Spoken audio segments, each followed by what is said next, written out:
ਅਸੀਂ ਪਰਮੇਸ਼ਰ ਦੇ ਕਲਾਮ ਦੇ ਵਿੱਚੋਂ ਮਰਕਸ 4 ਅਧਿਆਏ ਪੜਾਂਗੇ। ਲਿਖਿਆ, ਵੇਖੋ ਇੱਕ ਬੀਜ ਬੀਜਣ ਵਾਲਾ ਬੀਜਣ ਨੂੰ ਨਿਕਲਿਆ ਅਤੇ ਇਉਂ ਹੋਇਆ ਕਿ ਉਹਦੇ ਬੀਜਦਿਆਂ ਕੁਝ ਪਹੇ ਵੱਲ ਕਿਰ ਪਿਆ। ਜਦੋਂ ਬੀਜ ਬੀਜਣ ਵਾਲਾ ਛੱਟਾ ਦੇਣ ਦਾ ਬੀਜ ਦਾ, ਜੋ ਪਰਮੇਸ਼ਰ ਦਾ ਕਲਾਮ ਜਦੋਂ ਸੁਣਨੇ ਆ, ਉੱਥੇ ਅਸੀਂ ਆਪਣੇ ਆਪ ਨੂੰ ਵੇਖਣਾ ਕਿ ਆਪਾਂ ਕਿੱਥੇ ਸਟੈਂਡ ਕਰਨੇ ਆ। ਪਰਮੇਸ਼ਰ ਜਿਹੜਾ ਜੋ ਵੀ ਅੱਜ ਸਾਨੂੰ ਆਸ਼ੀਸ਼ਾਂ ਦੇ ਰਿਹਾ, ਜੋ ਸਾਨੂੰ ਬਰਕਤਾਂ ਦੇ ਰਿਹਾ, ਉਹਦਾ ਇੱਕੋ ਮਕਸਦ ਆ ਕਿ ਅਸੀਂ ਪਰਮੇਸ਼ਰ ਦੇ ਰਾਜ ਵਾਸਤੇ ਤਿਆਰ ਹੋਈਏ। ਹਾਲੇਲੂਇਆ। ਔਰ ਉਹਦੇ ਹੁਕਮਾਂ ਨੂੰ ਮੰਨੀਏ, ਕਿਉਂਕਿ ਪਰਮੇਸ਼ਰ ਦੇ ਕਲਾਮ 'ਚ ਲਿਖਿਆ ਕਿ ਪਰਮੇਸ਼ਰ ਨੂੰ ਵਚਨ ਸੁਣਨ ਵਾਲੇ ਨਹੀਂ, ਵਚਨ ਤੇ ਚੱਲਣ ਵਾਲੇ ਪਰਮੇਸ਼ਰ ਨੂੰ ਪਸੰਦ ਨੇ। ਇਸ ਲਈ ਪਰਮੇਸ਼ਰ ਦਾ ਕਲਾਮ ਜਿਹੜਾ ਵਾ ਇੱਕ ਜ਼ਰੂਰੀ ਹਿੱਸਾ ਵਾ ਜਦੋਂ ਪਰਮੇਸ਼ਰ ਸਾਡੇ ਨਾਲ ਗੱਲਬਾਤ ਕਰਦਾ ਵਚਨ ਦੇ ਥਰੂ। ਕਿਉਂਕਿ ਇਹ ਜਿਹੜਾ ਪਰਮੇਸ਼ਰ ਦਾ ਕਲਾਮ ਆ, ਇਹ ਕੋਈ ਆਮ ਲਿਖਤ ਨਹੀਂ ਹੈਗੀ ਕਿ ਜਿੱਦਾਂ ਅਸੀਂ ਆਮ ਕਿਤਾਬਾਂ ਪੜ੍ਹਨੇ ਆ। ਇਹ ਉਹ ਲਿਖਤ ਆ ਜਿਹਦੇ ਪਿੱਛੇ ਸੇਵਕਾਂ ਨੇ ਬਹੁਤ ਮਿਹਨਤ ਕੀਤੀ। ਜੋ ਅੱਜ ਕੋਈ ਵੀ ਸੇਵਕ ਜਦੋਂ ਪਰਮੇਸ਼ਰ ਨੂੰ ਚੰਗਿਆਈ ਦਿੰਦਾ ਲੋਕਾਂ ਨੂੰ ਉਹਦੇ ਥਰੂ, ਤੇ ਭੈਣੋ ਤੇ ਭਰਾਓ, ਇਹਦੀ ਆਸਾਨੀ ਦਾ ਕੰਮ ਨਹੀਂ ਆ, ਕਿਉਂਕਿ ਉਹਦੇ ਪਿੱਛੇ ਬਹੁਤ ਸਾਰੀ ਸੇਵਕ ਮਿਹਨਤ ਕਰਕੇ ਉਹ ਤੰਗ ਰਸਤੇ ਵਿੱਚੋਂ ਨਿਕਲ ਕੇ ਪਰਮੇਸ਼ਰ ਦੀ ਮਰਜ਼ੀ ਦੇ ਅਨੁਸਾਰ ਚੱਲ ਕੇ ਫਿਰ ਪਰਮੇਸ਼ਰ ਉਹਨੀ ਦੁਆਵਾਂ ਨੂੰ ਸੁਣਦਾ ਔਰ ਲੋਕਾਂ ਨੂੰ ਬੰਧਨਾਂ ਤੋਂ ਆਜ਼ਾਦ ਕਰਵਾਉਂਦਾ। ਜੋ ਅੱਜ ਸਾਨੂੰ ਜਿੰਦਾ ਕਲਾਮ ਪਰਮੇਸ਼ਰ ਦਾ ਸੁਣਨ ਵਾਸਤੇ ਮਿਲਿਆ, ਉਹ ਪਰਮੇਸ਼ਰ ਦੇ ਨਬੀਆਂ ਨੇ ਕਿੰਨੀ ਮਿਹਨਤ ਔਰ ਕਿੰਨੀ ਪਰਮੇਸ਼ਰ ਦੇ ਅਨੁਸਾਰ ਚੱਲ ਕੇ ਹੀ ਇਹ ਵਚਨ ਪ੍ਰਾਪਤ ਕੀਤਾ ਔਰ ਅੱਜ ਸਾਨੂੰ ਮਿਲੀ ਪਰਮੇਸ਼ਰ ਦੀ ਆਵਾਜ਼। ਕਿਉਂਕਿ ਹਰ ਇਨਸਾਨ ਪਰਮੇਸ਼ਰ ਦੀ ਆਵਾਜ਼ ਨਹੀਂ ਸੁਣ ਸਕਦਾ, ਪਰਮੇਸ਼ਰ ਨੂੰ ਵੇਖ ਨਹੀਂ ਸਕਦਾ। ਪਰਮੇਸ਼ਰ ਨੂੰ ਵੇਖਣ ਵਾਸਤੇ, ਉਹਦੀ ਆਵਾਜ਼ ਸੁਣਨ ਵਾਸਤੇ ਸਾਨੂੰ ਪਵਿੱਤਰਤਾ ਵਿੱਚ ਰਹਿਣ ਦੀ ਜ਼ਰੂਰਤ ਆ। ਇਸ ਲਈ ਪਰਮੇਸ਼ਰ ਦਾ ਕਲਾਮ ਹਰ ਇੱਕ ਇਨਸਾਨ ਜਿਹੜਾ ਵਾ, ਚਾਹੇ ਉਹ ਪਾਪ ਦੇ ਵਿੱਚ ਆ, ਅੱਜ ਉਹਦੇ ਵੀ ਕੰਨਾਂ ਵਿੱਚ ਇਹ ਆਵਾਜ਼ ਪੈ ਸਕਦੀ। ਇਸ ਤਰੀਕੇ ਨਾਲ ਪਰਮੇਸ਼ਰ ਨੇ ਇਦਾਂ ਦਾ ਪ੍ਰਬੰਧ ਕੀਤਾ ਪਾਪੀਆਂ ਲਈ ਔਰ ਧਰਮੀਆਂ ਲਈ ਵੀ ਮੇਰੀ ਜਿਹੜੀ ਆਵਾਜ਼ ਵਾ ਹਰ ਇਨਸਾਨ ਦੇ ਕੰਨੀ ਪਵੇ। ਔਰ ਜਿਵੇਂ ਮੂਸਾ ਨਾਲ ਪਰਮੇਸ਼ਰ ਗੱਲਬਾਤ ਕਰਦਾ ਸੀ ਔਰ 6 ਲੱਖ ਲੋਕ ਹੀ, ਪਰ ਇਕੱਲੇ ਮੂਸਾ ਨੂੰ ਹੀ ਪਰਮੇਸ਼ਰ ਗੱਲਬਾਤ ਕਰਦਾ ਸੀ, ਪਰ ਉਹ ਫਿਰ 6 ਲੱਖ ਲੋਕਾਂ ਨੂੰ ਮੂਸਾ ਜਿਹੜਾ ਸੁਣਾ ਦਿੰਦਾ ਸੀ। ਜਦੋਂ ਇਨਸਾਨ ਦੁਆ ਕਰਦਾ ਤੇ ਕਿੰਨੀ ਦੇਰ ਤੱਕ ਦੁਆ ਬੰਦਗੀ ਕਰਦਾ, ਪਰਮੇਸ਼ਰ ਵਿੱਚ ਵਧਣਾ ਚਾਹੁੰਦਾ ਪਰ ਵਧਦਾ ਨਹੀਂ ਆ। ਉਹਦਾ ਕਾਰਨ ਕੀ ਆ ਕਿ ਉਹਦਾ ਮਨ ਜਿਹੜਾ ਵਾ ਉਹ ਉਹਨੂੰ ਪਿੱਛੇ ਖੜਦਾ ਪਰਮੇਸ਼ਰ ਤੋਂ। ਸ਼ੈਤਾਨ ਉਹਦੇ ਮਨ ਨੂੰ ਪਿੱਛੇ ਖੜਦਾ, ਅੱਗੇ ਨਹੀਂ ਵਧਣ ਦਿੰਦਾ। ਹਾਲੇਲੂਇਆ। ਉਹਦੀ ਲੱਤ ਖਿੱਚਦਾ, ਜਦੋਂ ਕੋਈ ਆਸ਼ੀਸ਼ ਮਿਲਣ ਲੱਗਦੀ ਆ ਉਹਨੂੰ ਪਿੱਛੇ ਦੀ ਪਿੱਛੇ ਹੀ ਖਿੱਚ ਲੈਂਦਾ ਵਾ। ਹਾਲੇਲੂਇਆ। ਪਰ ਭੈਣੋ ਤੇ ਭਰਾਓ, ਅਸੀਂ ਸ਼ੈਤਾਨ ਦੀਆਂ ਚਾਲਾਂ ਨੂੰ ਸਮਝਣ ਵਾਸਤੇ ਸਾਨੂੰ ਪਰਮੇਸ਼ਰ ਦਾ ਕਲਾਮ ਨੂੰ ਸਮਝਣਾ ਬਹੁਤ ਜ਼ਰੂਰੀ ਹੈ। ਜੇਕਰ ਅਸੀਂ ਪਰਮੇਸ਼ਰ ਦੇ ਕਲਾਮ ਨੂੰ ਨਹੀਂ ਸਮਝਾਂਗੇ ਤੇ ਚਾਹੇ 10 ਸਾਲ 20 ਸਾਲ ਵੀ ਅਸੀਂ ਚੱਲਦੇ ਰਵਾਂਗੇ, ਸਾਡਾ ਘਰ, ਸਾਡਾ ਜੀਵਨ ਕਦੇ ਤਰੱਕੀ ਨਹੀਂ ਕਰੇਗਾ। ਕਿਉਂਕਿ ਸ਼ੈਤਾਨ ਦੀਆਂ ਚਾਲਾਂ ਨੂੰ ਸਮਝਣ ਵਾਸਤੇ ਵਚਨ ਨੂੰ ਆਪਣੀ ਜ਼ਿੰਦਗੀ 'ਚ ਲਾਗੂ ਕਰਨਾ ਬਹੁਤ ਜ਼ਰੂਰੀ ਹੈ। ਹਾਲੇਲੂਇਆ। ਹਾਲੇਲੂਇਆ। ਔਰ ਲਿਖਿਆ ਭੈਣ ਤੇ ਭਰਾ, ਜਦੋਂ ਬੀਜ ਬੀਜਣ ਵਾਲਾ ਛੱਟਾ ਦਿੰਦਾ ਤੇ ਪਹਿਲਾ ਜਿਹੜੀ ਪਰਮੇਸ਼ਰ ਦੇ ਕਲਾਮ 'ਚ ਲਿਖਿਆ ਕਿ ਵੇਖੋ ਇੱਕ ਬੀਜ ਬੀਜਣ ਵਾਲਾ ਬੀਜਣ ਨੂੰ ਨਿਕਲਿਆ ਅਤੇ ਐਂ ਹੋਇਆ ਕਿ ਉਹਦੇ ਬੀਜ ਬੀਜਦਿਆਂ ਕੁਝ ਪਹੇ ਵੱਲ ਕਿਰ ਪਿਆ। ਰਸਤੇ 'ਚ, ਕੱਚੇ ਰਸਤੇ 'ਚ ਜਾਂ ਪੱਕੇ ਰਸਤੇ 'ਚ ਕਿਰ ਪਿਆ। ਤੇ ਜਿਹੜਾ ਪੱਕੇ ਰਸਤੇ 'ਚ ਜਾਂ ਕੱਚੇ ਰਸਤੇ 'ਚ ਬੀਜ ਕਿਰਿਆ, ਕਈ ਵਾਰ ਕੁਝ ਲੋਕ ਪੈਰਾਂ ਥੱਲੇ ਮਿੱਧ ਦਿੰਦੇ ਆ, ਕੁਝ ਆਕਾਸ਼ ਦੇ ਪੰਛੀ ਆਉਂਦੇ ਆ ਤੇ ਬੀਜ ਨੂੰ ਚੁੱਕ ਕੇ ਚਲ ਜਾਂਦੇ ਆ। ਔਰ ਬੀਜ ਫਿਰ ਇਨਸਾਨ ਸੋਚਦਾ, ਕਿਸਾਨ ਸੋਚੇਗਾ ਵੀ ਮੈਂ ਇੱਥੇ ਦੀ ਛੱਟਾ ਦਿੱਤਾ, ਇੱਥੇ ਕੁਝ ਹੋਇਆ ਨਹੀਂ, ਉੱਗਿਆ ਨਹੀਂ ਕੁਝ। ਉਸੇ ਤਰ੍ਹਾਂ ਭੈਣ ਤੇ ਭਰਾਓ, ਉਹ ਇਨਸਾਨ ਜਿਹਦੀ ਜ਼ਿੰਦਗੀ 'ਚ ਜਿਹੜਾ ਪਰਮੇਸ਼ਰ ਦਾ ਵਚਨ ਆ ਉਹ ਪਏ ਵਿੱਚ ਹੀ ਕਿਰ ਪੈਂਦਾ ਤੇ ਪੰਛੀ ਚੁਗ ਕੇ ਜਾਂਦੇ ਹੀ ਲੈ ਜਾਣਾ। ਅੱਜ ਤਾਂ ਸਾਰੇ ਭੈਣ ਭਰਾਵਾਂ ਨੇ ਵਚਨ ਸੁਣਿਆ, ਉਹ ਜਿਨ੍ਹਾਂ ਕੋਲੋਂ ਸ਼ੈਤਾਨ ਨੇ ਜਾਂਦੇ ਖੋਹ ਲੈਣਾ, ਉਹਨਾਂ ਨੇ ਸੋਚਣਾ ਵਚਨ ਵੀ ਸੁਣਿਆ, ਪਰਮੇਸ਼ਰ ਦੀ ਹਜ਼ੂਰੀ ਵਿੱਚ ਜਾਂਦੇ ਕਈ ਸਾਲ ਹੋ ਗਏ ਪਰ ਕੋਈ ਆਸ਼ੀਸ਼ ਨਹੀਂ, ਕੋਈ ਬਦਲਾਵ ਨਹੀਂ, ਕੋਈ ਚੇਂਜ ਨਹੀਂ ਆ, ਕੋਈ ਤਰੱਕੀ ਨਹੀਂ ਆ। ਉਹਦਾ ਕਾਰਨ ਇਹ ਆ ਵੀ ਸ਼ੈਤਾਨ ਤੇ ਉਧਰ ਹੀ ਵਚਨ ਖੋਹ ਕੇ ਲੈ ਗਿਆ ਸੀ। ਸ਼ੈਤਾਨ ਨੇ ਉਧਰ ਹੀ ਵਚਨ ਖੋਲਿਆ ਜਿੱਦਣ ਤੁਸੀਂ ਸੁਣਿਆ ਸੀ, ਤੁਹਾਨੂੰ ਮੰਨਣ ਨਹੀਂ ਦਿੱਤਾ। ਭੈਣੋ ਤੇ ਭਰਾਓ, ਜਦੋਂ ਅਸੀਂ ਵਚਨ ਸੁਣਿਆ ਉਸ ਤੋਂ ਬਾਅਦ ਅਸੀਂ ਪਰਮੇਸ਼ਰ ਦੇ ਕਲਾਮ ਦੀ ਰਾਖੀ ਕਰਨੀ ਆ ਕਿ ਸਾਡੇ ਮਨ ਵਿੱਚੋਂ ਸ਼ੈਤਾਨ ਜਿਹੜਾ ਉਹ ਵਚਨ ਖੋ ਕੇ ਨਾ ਲੈ ਜੇ। ਉਹ ਕਿਸ ਤਰ੍ਹਾਂ ਖੋਏਗਾ? ਜਦੋਂ ਅਸੀਂ ਵਚਨ ਸੁਣਾਂਗੇ, ਜਾਵਾਂਗੇ, ਘਰ ਜਾਵਾਂਗੇ, ਸ਼ੈਤਾਨ ਵੱਖਰੀ ਵੱਖਰੀਆਂ ਚਾਲਾਂ ਖੇਡੇਗਾ। ਪਰਮੇਸ਼ਰ ਦੇ ਕਲਾਮ 'ਚ ਲਿਖਿਆ 666 ਤਰੀਕਿਆਂ ਦੇ ਨਾਲ ਸ਼ੈਤਾਨ ਸਾਡੇ ਕੋਲ ਪਰਮੇਸ਼ਰ ਦਾ ਵਚਨ, ਪਰਮੇਸ਼ਰ ਦੀ ਆਸ਼ੀਸ਼ ਨੂੰ ਖੋਣ ਦਾ ਯਤਨ ਕਰਦਾ। ਔਰ ਸਾਨੂੰ ਪਤਾ ਕਿਵੇਂ ਲੱਗੇਗਾ ਕਿ ਸ਼ੈਤਾਨ ਕਿੱਥੇ ਕੰਮ ਕਰ ਰਿਹਾ? ਜੇਕਰ ਸਾਡੇ ਅੰਦਰ ਪਰਮੇਸ਼ਰ ਦਾ ਕਲਾਮ ਹੋਏਗਾ, ਸਾਡੀ ਦੁਆ ਹੋਏਗੀ, ਫਿਰ ਸਾਨੂੰ ਪਤਾ ਲੱਗੇਗਾ ਕਿ ਸ਼ੈਤਾਨ ਇਹ ਚਾਲ ਮੇਰੇ ਨਾਲ ਖੇਡ ਰਿਹਾ ਵਾ, ਮੈਂ ਆਪਣੇ ਜੀਵਨ 'ਚ ਇਹਦੀ ਚਾਲ ਕਾਬੂ ਚੱਲਣ ਨਹੀਂ ਦੇਣੀ। ਪਰ ਜਿਹੜੇ ਭੈਣ ਭਰਾ ਨੂੰ ਇਹ ਪਤਾ ਨਹੀਂ ਹੁੰਦਾ ਕਿ ਸ਼ੈਤਾਨ ਮੇਰੇ ਨਾਲ ਚਾਲ ਖੇਡ ਰਿਹਾ, ਜਾਂਦਾ ਜਦੋਂ ਕੋਈ ਬੁਰੀ ਸੰਗਤ ਵਾਲਾ ਇਨਸਾਨ ਮਿਲ ਜਾਏਗਾ, ਉਹਦੇ ਨਾਲ ਤੁਰ ਪਏਗਾ ਤੇ ਵਚਨ ਦਾ ਚੇਤਾ ਭੁੱਲ ਜਾਣਾ। ਹਾਲੇਲੂਇਆ।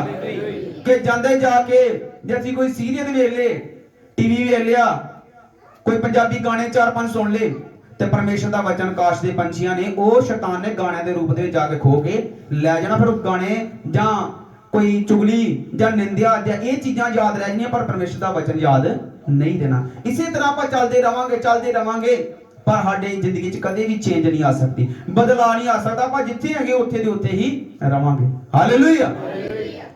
ਇਸ ਲਈ ਭੈਣੋ ਤੇ ਭਰਾਓ, ਜਦੋਂ ਵਚਨ ਪੈ ਵਿੱਚ ਗਿਰ ਪਿਆ, ਜਿਹੜਾ ਬੀਜ, ਆਕਾਸ਼ ਦੇ ਪੰਛੀ ਉਹਨੂੰ ਆ ਕੇ ਚੁਗ ਕੇ ਗਾਂਗੇ, ਤੇ ਉਹ ਇਨਸਾਨ ਰਹਿ ਗਿਆ ਖਾਲੀ ਦਾ ਖਾਲੀ। ਜਿਨੇ ਆਪਣਾ ਸਮਾਂ ਭੰਨਿਆ, 1-2 ਘੰਟੇ ਪਰਮੇਸ਼ਰ ਦੀ ਆਰਾਧਨਾ 'ਚ ਬੈਠਾ, ਦੁਆ ਪ੍ਰਾਰਥਨਾ ਕੀਤੀ, ਗੀਤ ਭਜਨ ਬੋਲੇ ਔਰ ਵਚਨ ਵੀ ਸੁਣਿਆ, ਪਰ ਬੀਜਿਆ ਹੋਇਆ ਵਚਨ ਜਿਹੜਾ ਲਾਭਦਾਇਕ ਨਹੀਂ ਹੋਇਆ।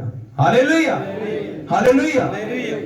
ਪਰਮੇਸ਼ਰ ਦੇ ਕਲਾਮ 'ਚ ਲਿਖਿਆ ਕਿ ਬੀਜਿਆ ਹੋਇਆ ਵਚਨ ਉਹਨਾਂ ਦੀ ਜ਼ਿੰਦਗੀ ਵਿੱਚ ਵੀ, ਇਸਰਾਈਲੀਆਂ ਦੀ ਜ਼ਿੰਦਗੀ ਵਿੱਚ ਵੀ ਲਾਭਦਾਇਕ ਨਹੀਂ ਹੋਇਆ, ਇਸ ਲਈ ਕਨਾਨ ਦੀ ਧਰਤੀ ਤੇ ਪਹੁੰਚ ਨਹੀਂ ਸਕੇ। ਹਾਲੇਲੂਇਆ।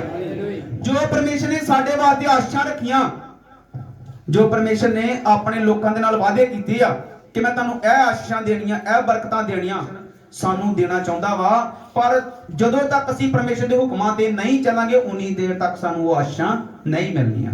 ਹਾਲੇਲੂਇਆ। ਔਰ ਜਿਹੜੇ ਭੈਣ ਭਰਾ ਪਰਮੇਸ਼ਰ ਵਿੱਚ ਥੋੜਾ ਚੱਲਦੇ ਆ, ਅਧੂਰਾ ਚੱਲ ਰਹੇ ਆ, ਪਰ ਉਹਨਾਂ ਨੂੰ ਖੁਦਾ ਆਸ਼ੀਸ਼ਾਂ ਦੇ ਰਿਹਾ, ਇਸ ਲਈ ਦੇ ਰਿਹਾ ਕਿ ਉਹ ਪਰਮੇਸ਼ਰ ਨੂੰ ਸਮਝਣ ਦੀ ਕੋਸ਼ਿਸ਼ ਨਹੀਂ ਕਰਦੇ। ਉਹ ਪਰਮੇਸ਼ਰ ਨੂੰ ਸਮਝਣ ਦੀ ਕੋਸ਼ਿਸ਼ ਨਹੀਂ ਕਰਦੇ ਕਿ ਪਰਮੇਸ਼ਰ ਸਾਨੂੰ ਆਪਣੇ ਵੱਲ ਖਿੱਚ ਰਿਹਾ ਵਾ, ਸਾਨੂੰ ਆਸ਼ੀਸ਼ਾਂ ਦੇ ਰਿਹਾ, ਪਰ ਉਹ ਸ਼ੈਤਾਨ ਦੋਵੇਂ ਪਾਸੇ ਪਰਮੇਸ਼ਰ ਉਹਨੂੰ ਆਪਣੀ ਆਸ਼ੀਸ਼ ਦੁਆਰਾ, ਆਪਣੇ ਚਮਤਕਾਰ ਦੱਸ ਕੇ ਖਿੱਚਣ ਦੀ ਕੋਸ਼ਿਸ਼ ਕਰਦਾ, ਪਰ ਸ਼ੈਤਾਨ ਵੀ ਉਹਨੂੰ ਨਾਲ ਹੀ ਖਿੱਚਣ ਦੀ ਕੋਸ਼ਿਸ਼ ਕਰਦਾ। ਔਰ ਜਿਹੜੇ ਪਾਸੇ ਉਹਦਾ ਝੁਕਾਅ ਜ਼ਿਆਦਾ ਹੋ ਜਾਂਦਾ, ਉਹੀ ਉਹਨੂੰ ਖਿੱਚ ਕੇ ਲੈ ਜਾਏਗਾ। ਹਾਲੇਲੂਇਆ। ਜੇਕਰ ਪਰਮੇਸ਼ਰ ਵੱਲ ਉਹਦਾ ਇੰਟਰਸਟ, ਉਹਦਾ ਦਿਲਚਸਪੀ ਵਧੇਗੀ ਤੇ ਪਰਮੇਸ਼ਰ ਵੱਲ ਉਹ ਖਿੱਚਿਆ ਜਾਏਗਾ। ਜੇਕਰ ਸ਼ੈਤਾਨ ਵਾਲੇ ਕੰਮਾਂ ਵਿੱਚ ਇੰਟਰਸਟ ਰੱਖੇਗਾ, ਜੇਕਰ ਸ਼ੈਤਾਨੀ ਕੰਮਾਂ ਵਾਲੇ ਇੰਟਰਸਟ ਰੱਖੇਗਾ, ਤੇ ਸ਼ੈਤਾਨ ਉਹਨੂੰ ਖਿੱਚੇਗਾ ਜ਼ਰੂਰ। Hallelujah, hallelujah. ਸੋ ਭੈਣ ਤੇ ਭਰਾਓ, ਜਿਹੜਾ ਬੀਜ ਪੈ ਤੇ ਕਿਰਿਆ ਸੀ, ਉਹਨੂੰ ਆਕਾਸ਼ ਦੇ ਪੰਛੀ ਜਾਂਦੇ ਚੋਗੇ ਲੈ ਜਾਂਦੇ, ਤੇ ਇਨਸਾਨ ਖਾਲੀ ਦਾ ਖਾਲੀ। ਤੇ ਉਹ ਲੱਭਦਾ ਕਿ ਮੈਂ ਇੱਥੇ ਬੀਜ ਬੀਜਿਆ ਹੀ, ਵਚਨ ਸੁਣਿਆ, ਦੁਆ ਕੀਤੀ, 10 ਸਾਲ ਚਰਚ ਗਿਆ, ਪਰ ਕੋਈ ਆਸ਼ੀਸ਼ ਨਹੀਂ, ਕਿਉਂਕਿ ਵਚਨ ਤੇ ਜਾਂਦੇ ਹੀ ਖੋਲੇ, ਸ਼ੈਤਾਨੀ ਆਸ਼ੀਸ਼ ਫਿਰ ਕਿੱਥੋਂ ਹੋਣੀ? ਹਾਲੇਲੂਇਆ।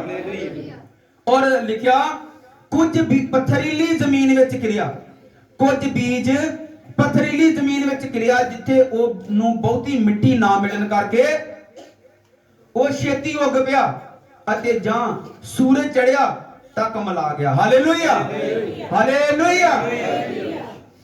ਉਹ ਲਿਖਿਆ ਕਿਸਾਨ ਨੇ, ਬੀਜ ਬੀਜਣ ਵਾਲੇ ਨੇ ਜਦੋਂ ਛੱਟਾ ਦਿੱਤਾ, ਔਰ ਕੁਝ ਬੀਜ ਜਿਹੜਾ ਪਥਰੀਲੀ ਜ਼ਮੀਨ ਵਿੱਚ ਜਾ ਗਿਰਿਆ, ਪਥਰੀਲੀ ਜ਼ਮੀਨ ਵਿੱਚ। ਔਰ ਭੈਣੋ ਤੇ ਭਰਾਓ, ਲਿਖਿਆ ਪਥਰੀਲੀ ਜ਼ਮੀਨ ਵਿੱਚ ਜਦੋਂ ਬੀਜ ਫਟਾਫਟ ਉੱਗ ਪਿਆ। ਕਿਉਂ? ਕਿਉਂਕਿ ਜ਼ਿਆਦਾ ਮਿੱਟੀ ਦੀ ਡੂੰਘਾਈ ਵਿੱਚ ਨਹੀਂ ਗਿਆ, ਪੱਥਰਾਂ ਦੇ ਉੱਤੇ ਜਿੰਨੀ ਕੁ ਮਿੱਟੀ ਸੀ, ਓਨੀ ਕੁ ਮਿੱਟੀ ਵਿੱਚ ਉਹਦੀ ਜੜ ਜਿਹੜੀ ਨਿਕਲ ਆਈ। ਉਹ ਲੋਕ, ਪਰ ਜਦੋਂ ਸੂਰਜ ਚੜਿਆ ਤੇ ਸੂਰਜ ਦੀ ਤਪਸ਼ ਨਾਲ ਉੱਥੇ ਦੇ ਉੱਥੇ ਹੀ ਸੁੱਕ ਗਿਆ, ਤੇ ਕੋਈ ਵੀ ਫਲ ਨਹੀਂ ਮਿਲਿਆ। ਉਹ ਲਿਖਿਆ ਇਹ ਉਹ ਲੋਕ ਨੇ ਜਿਹੜੇ ਜਦੋਂ ਪਰਮੇਸ਼ਰ ਦੇ ਘਰ ਚ ਆਉਂਦੇ ਆ, ਔਰ ਫਟਾਫਟ ਪਰਮੇਸ਼ਰ ਨੂੰ ਕਬੂਲ ਕਰਦੇ, ਫਟਾਫਟ, ਪਰ ਪਰਮੇਸ਼ਰ ਦੇ ਵਚਨ ਦੀ ਜੜ ਆਪਣੇ ਅੰਦਰ ਬਣਨ ਨਹੀਂ ਦਿੰਦੇ। ਹਾਲੇਲੂਇਆ। ਪਰਮੇਸ਼ਰ ਨੂੰ ਕਈ ਵਾਰ ਜਦੋਂ ਇਨਸਾਨ ਭਾਵੁਕ ਹੋ ਜਾਂਦੇ ਆ, ਫਟਾਫਟ ਇਮੋਸ਼ਨਲ ਹੋ ਕੇ, ਤੇ ਮੈਨੂੰ ਅੱਜ ਬਪਤਿਸਮਾ ਦਿਓ, ਮੈਂ ਤਿਆਰ ਹਾਂ ਬਿਲਕੁਲ, ਪਰ ਥੋੜੇ ਚਿਰ ਤੱਕ ਹੀ ਪਿੱਛੇ ਹਟ ਜਾਂਦਾ, ਔਰ ਸਜ਼ਾ ਦਾ ਭਾਗੀ ਹੁੰਦਾ ਵਾ।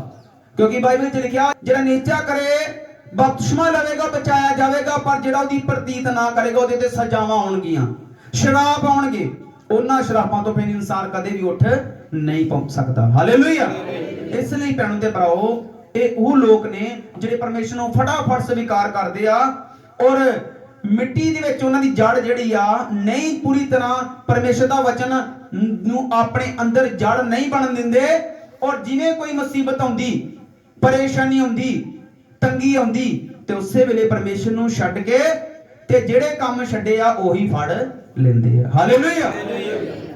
ਜੇ ਕਿਸੇ ਇਨਸਾਨ ਨੇ ਆਪਣੇ ਗਲਤ ਤਰੀਕੇ ਦੀ ਕਮਾਈ ਜਾਂ ਕੋਈ ਚੁਗਲੀ, ਨਿੰਦਿਆ, ਝੂਠ, ਫਰੇਬ ਜੋ ਆਪਣੀ ਜ਼ਿੰਦਗੀ ਤੋਂ ਛੱਡਣ ਦੀ ਕੋਸ਼ਿਸ਼ ਕੀਤੀ ਆ ਤੇ ਜਦੋਂ ਉਹਨੂੰ ਕਸ਼ਟ ਆਉਂਦਾ, ਕਿਉਂਕਿ ਮਸੀਹ ਜੀਵਨ ਇੱਕ ਦੁੱਖਾਂ ਵਾਲਾ, ਕਸ਼ਟਾਂ ਵਾਲਾ ਜੀਵਨ ਆ। ਹਾਲੇਲੂਇਆ। ਪਰ ਪਰਮੇਸ਼ਰ ਨੇ ਵਾਅਦਾ ਕੀਤਾ ਕਿ ਦੁਸ਼ਟ ਇਨਸਾਨ ਤੇ ਵਿਪਤਾ ਹੁੰਦੀਆਂ ਉਹਦਾ ਨਾਸ਼ ਕਰਨ ਵਾਸਤੇ, ਪਰ ਧਰਮੀ ਇਨਸਾਨ ਦੇ ਵਿਪਤਾ ਪੈਂਦੀਆਂ ਪਰ ਪਰਮੇਸ਼ਰ ਉਹਨੂੰ ਬਚਾਉਂਦਾ।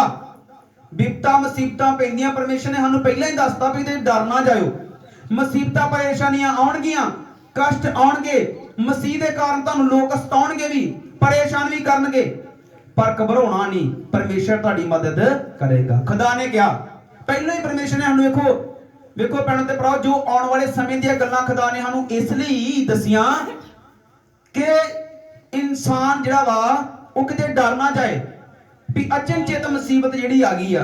ਪਰਮੇਸ਼ਰ ਨੇ ਸਾਨੂੰ ਇਹ ਵੀ ਕਿਹਾ ਵਾ ਵੀ ਭਾਵੇਂ, ਪ੍ਰਭੂ ਨੇ ਕਿਹਾ ਡਰਨਾ ਨਹੀਂ, ਭਾਵੇਂ ਪਹਾੜ ਜਿਹੜੇ ਸਮੁੰਦਰ ਵਿੱਚ ਸੁੱਟੇ ਜਾਣ, ਸਮੁੰਦਰ ਦੇ ਪਾਣੀ ਗਰਜਣ ਤੇ ਝੱਗ ਛੱਡਣ, ਤੁਸੀਂ ਨਹੀਂ ਡਰਨਾ। ਪਰਮੇਸ਼ਰ ਨੇ ਸਾਨੂੰ ਕਿਹਾ, ਇਹ ਵਾਅਦਾ ਕੀਤਾ ਕਿ ਪ੍ਰਭੂ ਨੇ ਕਿਹਾ ਇਦਾਂ ਦੀਆਂ ਮੁਸੀਬਤਾਂ ਪਰੇਸ਼ਾਨੀਆਂ ਵੀ ਆਉਣਗੀਆਂ, ਮੈਂ ਤੁਹਾਨੂੰ ਉਹਨਾਂ ਚੋਂ ਵੀ ਬਾਹਰ ਕੱਢਾਂਗਾ। ਹਾਲੇਲੂਇਆ।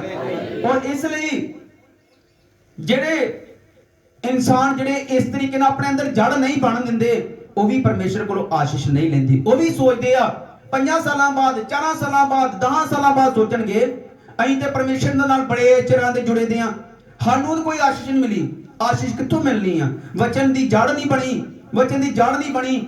ਜਦੋਂ ਸੁੱਖ ਸਹੂਲਤਾਂ ਉਸ ਵੇਲੇ ਪਰਮੇਸ਼ਰ ਨੂੰ ਕਬੂਲ ਕੀਤਾ, ਜਦੋਂ ਕਸ਼ਟ ਆਇਆ ਉਦੋਂ ਛੱਡਤਾ, ਜਦੋਂ ਫੇਰ ਦੁੱਖ ਆਇਆ ਜੇ ਫੇਰ ਪਰਮੇਸ਼ਰ ਨੂੰ ਆ ਗਏ, ਜਦੋਂ ਫੇਰ ਸੁੱਖ ਆਇਆ, ਸਹੂਲਤਾਂ ਆ ਗਈਆਂ, ਫੇਰ ਪਰਮੇਸ਼ਰ ਨੂੰ ਛੱਡਤਾ।